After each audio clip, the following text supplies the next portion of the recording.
La anarquía. Enrico Malatesta. Partes primera. La palabra anarquía proviene del griego, y significa sin gobierno. Es decir, la vida de un pueblo que se rige, sin autoridad constituida, sin gobierno. Antes que toda una verdadera categoría de pensadores haya llegado a considerar tal organización como posible, y como deseable, antes de que fuese adoptada como objetivo por un movimiento que en la actualidad constituye uno de los más importantes factores en las modernas luchas sociales, la palabra anarquía era considerada, por lo general, como sinónima de desorden, de confusión, y aún hoy mismo se toma en este sentido por las masas ignorantes, y por los adversarios interesados en ocultar o desfigurar la verdad. No hemos de detenernos a profundizar en estas digresiones filológicas, por cuanto entendemos que la cuestión, más bien que de filología, reviste un marcado carácter histórico. El sentido vulgar de la palabra no desconoce su significado verdadero, desde el punto de vista etimológico, sino que es un derivado consecuencia del prejuicio consistente en considerar al gobierno como un órgano indispensable para la vida social, y que, por tanto, una sociedad sin gobierno debe ser presa y víctima del desorden, oscilante entre la omnipotencia de unos y la ciega venganza de otros. La existencia y persistencia de este prejuicio, así como la influencia ejercida por él mismo en la significación dada por el común sentir a la palabra anarquía, explícanse fácilmente. De igual modo que todos los animales, el hombre se adapta, se habitúa a las condiciones del medio en que vive, y por herencia, transmite los hábitos y costumbres adquiridos. Nacido y criado en la esclavitud, heredero de una larga progenie de esclavos, el hombre, cuando ha comenzado a pensar, ha creído que la servidumbre era condición esencial de vida. La libertad le ha parecido un imposible. Así es como el trabajador, constreñido durante siglos a esperar y obtener el trabajo, es decir, el pan de la voluntad, y a veces del humor de un amo, y acostumbrado a ver continuamente su vida a merced de quien posee tierra y capital, ha concluido por creer que era el dueño, el señor o patrono quien le daba de comer. Ingenuo y sencillo, ha llegado a hacerse la pregunta siguiente: ¿cómo me arreglaría yo para poder comer, si los señores no existieran? Tal sería la situación de un hombre que hubiese tenido las extremidades inferiores trabadas desde el día de su nacimiento, si bien de manera que le consintiesen moverse y andar dificultosamente. En estas condiciones, podría llegar a atribuir la facultad de trasladarse de un punto a otro a sus mismas ligaduras, siendo así que éstas no habrían de producir otro resultado que el de disminuir y paralizar la energía muscular de sus piernas. Y si a los efectos naturales de la costumbre se agrega la educación recibida del mismo patrón, del sacerdote, del maestro, etc., interesados todos en predicar que el gobierno y los amos son necesarios, y hasta indispensables. Si se añaden el juez y el agente de policía, esforzándose en reducir al silencio a todo aquel que de otro modo discurra, y trate de difundir y propagar su pensamiento, se comprenderá cómo el cerebro poco cultivado de la masa ha logrado arraigar el prejuicio de la utilidad y de la necesidad del amo y del gobierno. Figuraos, pues, que el hombre de las piernas trabadas, de quien antes hemos hablado, le expone el médico toda una teoría, y le presenta miles de ejemplos hábilmente inventados, a fin de persuadirle de que, si tuviera las piernas libres, le sería imposible caminar y vivir. En este supuesto, el individuo en cuestión se esforzaría en conservar sus grillos o ligaduras, y no vacilaría en considerar como enemigos a quienes desearen desembarazarse de ellos. Ahora bien, puesto que se ha creído que el gobierno es necesario, puesto que se ha admitido que sin gobierno no puede haber otra cosa sino confusión y desorden, es natural, y hasta lógico, que el término anarquía, que significa la ausencia o carencia de gobierno, venga a significar igualmente la ausencia de orden.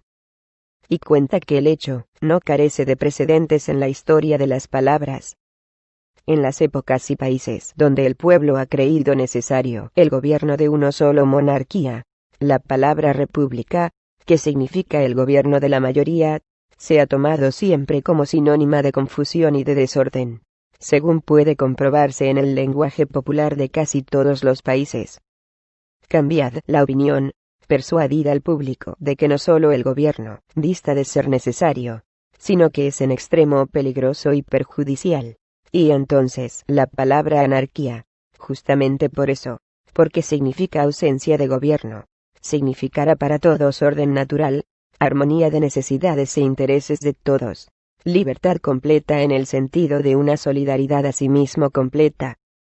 Resulta impropio decir que los anarquistas han estado poco acertados al elegir su denominación, ya que este nombre es mal comprendido por la generalidad de las gentes, y se presta a falsas interpretaciones. El error no depende de abrir admiración nombre, sino de la cosa. Y la dificultad que los anarquistas encuentran en su propaganda, no depende del nombre o denominación que se han adjudicado, sino del hecho de que su concepto choca con todos los prejuicios inveterados que conserva el pueblo, acerca de la función del gobierno, o, como se dice de ordinario, acerca del Estado. Antes de proseguir, será conveniente hacer algunas ligeras indicaciones respecto a esta última palabra, causa, a nuestro entender, de numerosas interpretaciones erróneas.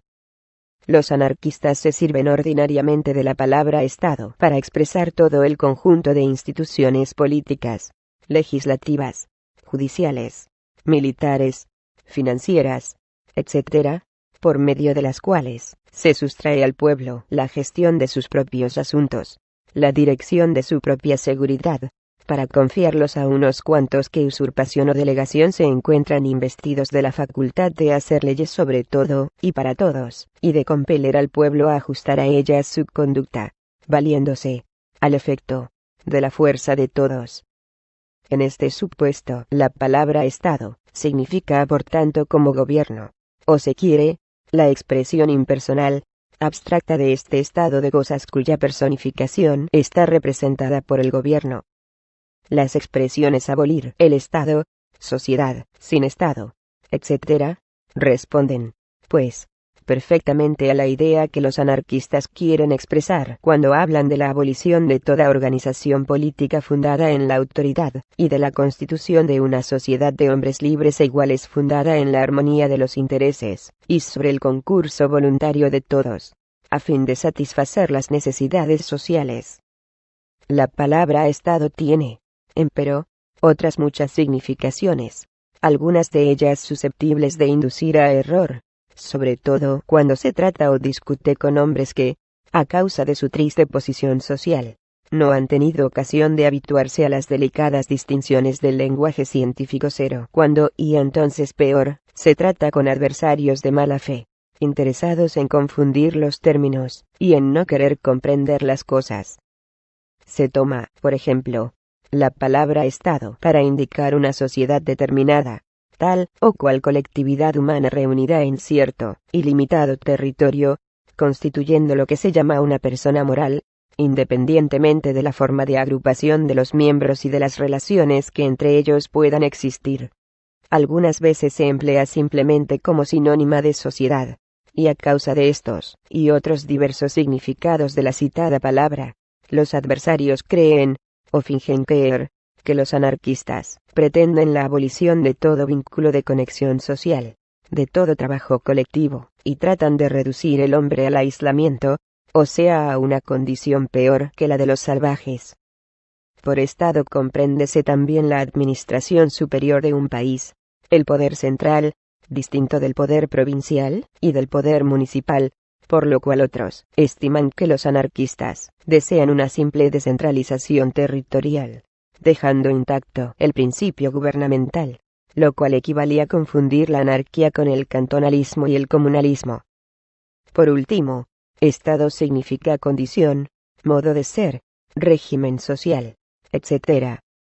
Así, por ejemplo, decimos: es menester cambiar el estado económico de la clase obrera, y otras frases semejantes que pudieran parecer, a primera vista, contradictorias. Por estas razones creemos que sería más conveniente a nuestros propósitos abstenerse, en cuanto sea posible, de emplear la frase abolición del Estado, y sustituirla por esta otra expresión clara y más concreta: abolición del gobierno. Así nos proponemos obrar por lo que concierne a la redacción de las páginas siguientes de este estudio. Hemos dicho anteriormente que la anarquía es la sociedad sin gobierno. Ahora bien, ¿es factible la supresión de los gobiernos? ¿Es deseable? ¿Puede preverse? Veamos. ¿Qué es el gobierno? La tendencia metafísica que es una enfermedad del espíritu por causa de la cual el hombre, después de haber sufrido una especie de alucinación, se ve inducido a tomar lo abstracto por real, la tendencia metafísica. Decimos que, no obstante, y a pesar de los triunfos de la ciencia positiva, tiene todavía tan profundas raíces en el espíritu de la mayoría de los contemporáneos, hace que muchos conciban el gobierno como una entidad moral, dotada de ciertos atributos de razón, de justicia, de equidad, independientes de las personas en que encarna. Para ellos, el gobierno, o más bien, el Estado, es el poder social abstracto. Es el representante, abstracto siempre, de los intereses generales. Es ya la expresión derecho de todos, considerado como límite de los derechos de cada uno.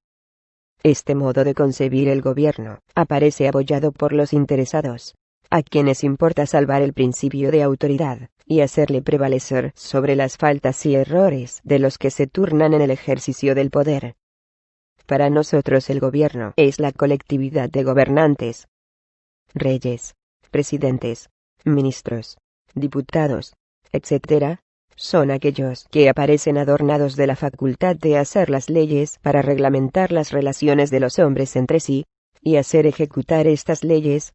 Debe decretar y recaudar los impuestos. Debe forzar al servicio militar. Debe juzgar y castigar las infracciones y contravenciones a las leyes. Debe intervenir y sancionar los contratos privados. Debe monopolizar ciertos ramos de la producción y ciertos servicios públicos, por no decir toda la producción y todos los servicios. Debe favorecer o impedir el cambio de productos. Debe declarar la guerra y ajustar la paz con los gobernantes de otros países. Debe conceder o suprimir franquicias, etc. Los gobernantes, en una palabra, son los que tienen la facultad en grado más o menos elevado de servirse de las fuerzas sociales, o sea de la fuerza física, intelectual y económica de todos, para obligar a todo el mundo a hacer lo que entre en sus designios particulares. Esta facultad constituye, en nuestro sentir, el principio de gobierno, el principio de autoridad. Pero, ¿cuál es la razón de ser del gobierno? ¿Por qué abdicar en manos de unos cuantos individuos nuestra propia libertad y nuestra propia iniciativa? ¿Por qué concederles la facultad de ampararse, con o en contra de la voluntad de cada uno, de la fuerza de todos, y disponer de ella a su antojo? Hállanse, acaso, tan excepcionalmente dotados que puedan, con alguna apariencia de razón, sustituir a la masa, y proveer a los intereses de los hombres mejor que pudieran efectuarlo los propios interesados. Son, tal vez, infalibles e incorruptibles hasta el punto de que se les pueda confiar, prudentemente la suerte de cada uno, y la de todos. Y, aun cuando existiesen hombres de una bondad y de un saber infinitos, aun cuando por una hipótesis, irrealizada e irrealizable, el poder gobernar se confiese a los más capaces y a los mejores, la posesión del poder nada absolutamente agregaría a su potencia bienhechora, sino que produciría el resultado de paralizarla, de destruirla por la necesidad en que se encontrarían de ocuparse de tantas cosas para ellos incomprensibles, y por la de malgastar la mejor parte de sus energías y actividades en la empresa de conservar el poder a todo trance, en la de contentar a los amigos, en la de acallar a los descontentos, y en la de combatir a los rebeldes. Por otra parte, buenos o malos, sabios o ignorantes, ¿qué son los gobernantes? ¿Quién los designa y eleva para tan alta función? ¿Se imponen ellos mismos por el derecho de guerra, de conquista o de revolución? Pues entonces, si esto es así, ¿qué garantía tiene el pueblo de que habrán de inspirar sus actos en la utilidad general? Esto es una pura cuestión de usurpación. Y a los gobernados, si están descontentos, no les queda otro recurso, sino acudir la lucha para librarse del yugo. son elegidos por una clase, o por un partido. Pues entonces serán los intereses y las ideas de esta clase o de este partido los que triunfen, mientras que la voluntad y los intereses de los demás serán sacrificados. Se les elige por sufragio universal. En este caso, el único criterio está constituido por el número, cosa que, ciertamente, no significa ni acredita equidad, razón ni capacidad. Los que sepan engañar mejor a la masa, serán quienes resulten elegidos, y la minoría compuesta algunas veces de la mitad menos uno, resultará sacrificada. Esto, sin contar con que la experiencia demuestra la imposibilidad absoluta de hallar un mecanismo electoral en virtud del cual los candidatos electos sean, por lo menos, los representantes genuinos de la mayoría. Numerosas y variadas son las teorías mediante las cuales se ha tratado de explicar y de justificar la existencia del gobierno. Todas, en suma, fúndanse en el preconcepto, confesado o tácito, de que los hombres tienen intereses contrarios, y de que se necesita una fuerza externa y superior, para obligar a unos a respetar el derecho de los otros, prescribiendo e imponiendo determinada norma de conducta, que armonizaría, en la medida de lo posible, los intereses en pugna, y que proporcionaría a cada uno la satisfacción más grande con el menor sacrificio concebible. Dicen los teorizantes del autoritarismo: si los intereses, las tendencias, los deseos de un individuo aparecen en oposición a los intereses, las tendencias, los deseos de otro individuo, o con los de la misma sociedad, ¿quién tendrá el derecho y la fuerza de obligar a uno a respetar los intereses de otro?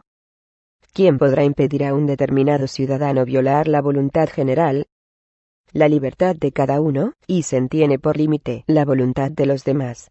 Pero, ¿quién habrá de establecer este límite, y quién lo hará respetar?